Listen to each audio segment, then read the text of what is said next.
Okay, sorry, I'm back. Okay, so the other video was this card, the Emperor card. Um, so this is the embodiment of the divine masculine in distorted reverse, right? So these two particular cards, and yes, it's two. These two particular cards. First one is the High Priestess card. Take a good look at that. And the second card, my finger, the second card is the Empress card, right? So together, this is my theory, right? Okay. So these two cards together, in my opinion, embody the Empress, the divine feminine energy. So I'm just gonna hold them up here. Okay. So this is my thought process. Follow me here. The divine feminine is represented in this world, in this universe, holistically, of course, right? Because the divine masculine is only one card, right? But as the masculine force kind of comes into the earth, represented by another card, but nonetheless, as the masculine energy kind of interacts with women, two things can occur. Two things naturally occur within all women, but I guess for some women more than others, as a result of masculine presence in their life and in the world. The high priestess energy, right? So this is an activation of intuitive abilities. Women that are connected to oracle traditions, women that are connected to divination, women that have a heightened sense of awareness spiritually, women that can read the stars, women that are born even under some particular star signs, or conjunctions in their astrological chart. Okay, so these are the women that are holder of the mysteries, in kind of the beginning of universal, the ability of man, of humans to really connect spiritually, started with the goddess tradition. And so this is what this embodies, right? The ability to foretell events before they occur that help in the humanity, right?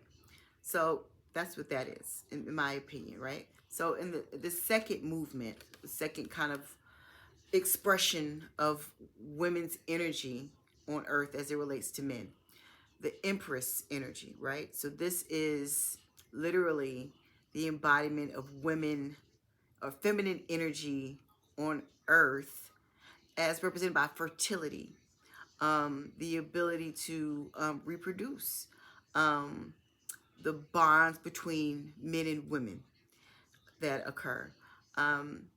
Also, if you notice within the card, the connection to nature.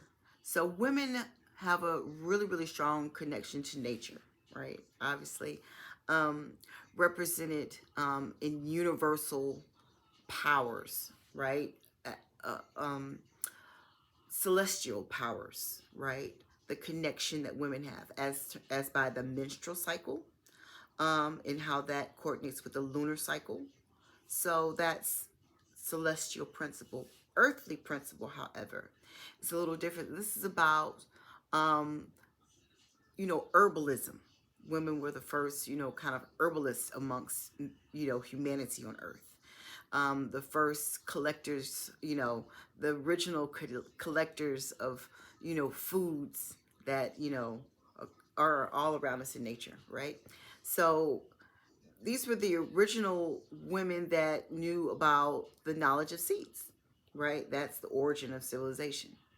So that's what this card embodies, right? And so collectively together, oh, glare from my light.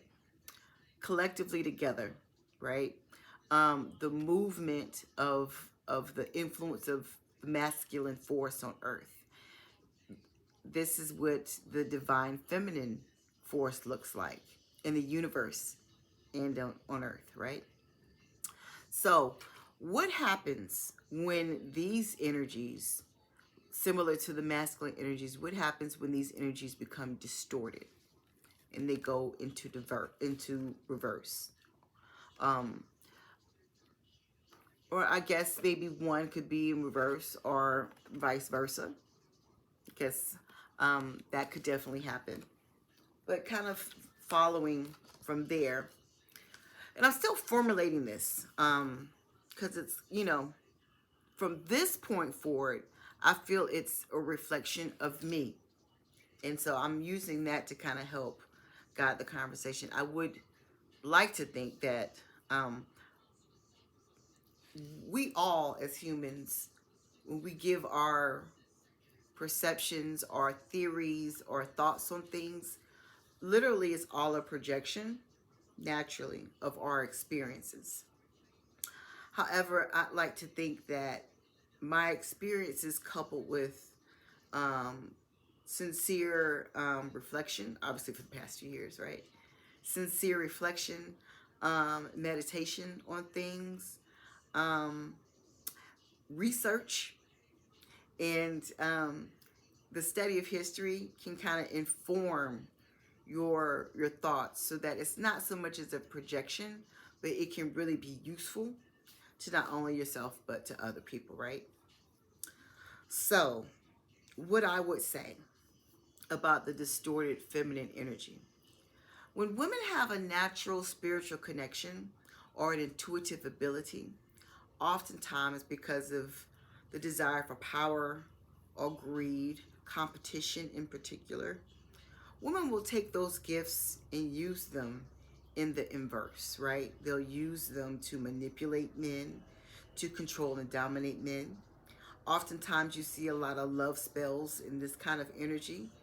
And oftentimes, most always, it always comes back to a balance, right? A restoration of things.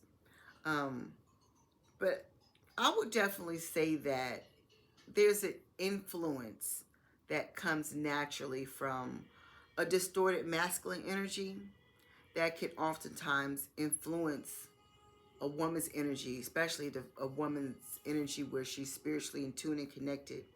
Um, that can be influenced to go in an inverted kind of direction. The creation that women naturally have um, on earth, the things that women can birth forward, can be divinely inspired, or they can be um, influenced by distorted energies, right? And then we call those karmic situations, karmic relationships. It's rude, and I dare not even really say it, but kind of karmic children, karmic, the result of just really karmic situations, right? Because women are in a distorted energy. This often relates to how women see themselves um, when they're overly identified with um, kind of being lost in not having a firm grasp on who they are as women and their femininity, will usually always resort in a distorted energy, regardless if a woman is spiritually tapped in and tuned in or not. Um, that can definitely resort in distorted energy.